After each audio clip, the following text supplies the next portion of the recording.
అస్మద్గురుభ్యో నమః. పరమాచార్య స్వామివారి దివ్యపాద పద్మాలకు నమస్కారం చేసుకుంటూ వీడియోలోకి వెళ్ళిపోదాం. తల్లిదండ్రులు చేసిన పాపం పిల్లలకు సంక్రమిస్తుందా? ఎలా చేస్తే ఆ పాపం సంక్రమించకుండా ఉంటుంది? వీడియోలోకి వెళ్ళబోయే ముందు, తల్లిదండ్రులు చేసిన పాపం పిల్లలకు వస్తుంది. దాన్నే జాతకంలో ఏమంటారో తెలిసినా పితృశాపము లేకపోతే స్త్రీ శాపము అని అంటారు. నన్ను అడిగి కన్నావా, కన్నప్పుడు భరించాలి అని అంటూ పిల్లలు అరవడం మనం చూస్తూ ఉంటాం.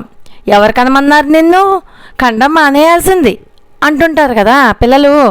నిజానికి అడిగి కనడం కాదు, వారిని నువ్వే ఎంచుకున్నావు.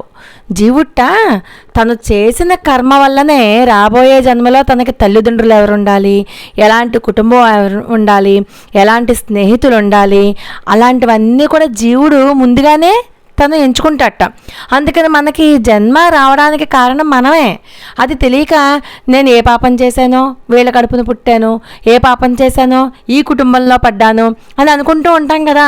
అదంతా తప్పుట. జీవుడు తను చేసిన కర్మ వల్లనే రాబోయే జన్మలో తన తల్లిదండ్రులని కుటుంబాన్ని ఎంచుకుంటాట.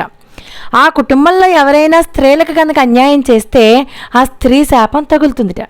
అది రాబోయే తరాలకి కూడా సంక్రమిస్తుందిట. సర్పాలను చంపితే సర్పశాపం, పితృదేవులకు శ్రాద్ధం నిర్వహించకపోతే ఆ శాపం అంటే పితృశాపం సంక్రమిస్తాయని చెప్పి చాలా గరుడ పురాణంలో చెప్తూ ఉంటారు. వీటి కారణంగా జీవితంలో ఎదుగుదల ఉండదు, ఆర్థిక బాధలు, ఉద్యోగాలు రావు, వచ్చినా నిలకడగా ఏ ఉద్యోగము ఉండదు, ఉద్యోగంలో అభివృద్ధి ఉండదు, సంతానం ఉండదు. ఒకవేళ సంతానం కలిగినా ఎన్నో రకాలైనటువంటి అవకరాలతో కలుగుతారు. వ్యాపారాలలో నష్టం అలాంటివన్నీ వస్తూ ఉంటాయి.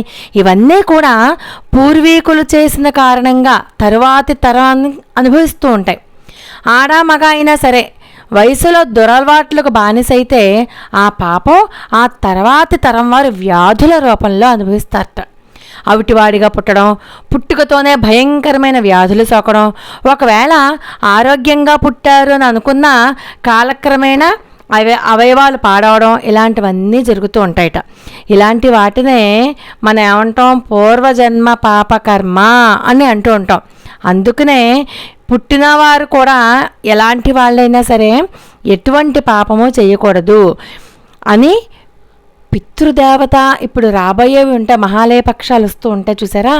ఈ మహాలయ పక్షాలలో ఈ పితృశాపాలు తగలకుండా పితృ స్తోత్రాలు చదవడం కానీ, ఆ శాంతులు చేయడం కానీ, ఆ చిన్న చిన్న దానాలు ధర్మాలు చేయడం కానీ చేసినట్లయితే ఆ శాపాల నుంచి కొంతవరకు విముక్తి అవుతారనమాట.